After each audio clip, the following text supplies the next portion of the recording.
Ayan po mga idol, bibili tayo. Siyempre, kukuha tayo. Isa. Ayan. Dalawa. Bilan natin si sir. Tatlo.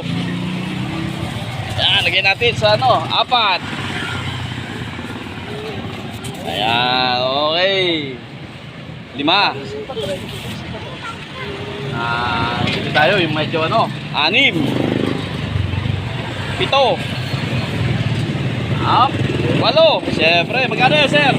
Opo. 8. Opo, Magkano? 180 po. 180 na? 180. 180. O, gawin natin 10. Siyam. 10.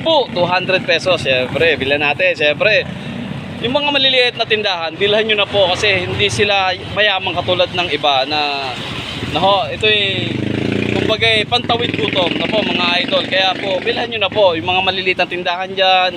Nakita nyo gulay, bilhan nyo na po at kawawa naman at para makaagdon sa atin sa pang-araw-araw na buhay. Tama, sir? Opo. Ayan. So, suportahan mo po natin ang maliliit na tindahan tulad ng pagbili ng gulay. Na po, maraming salamat po. God first, Kabuya.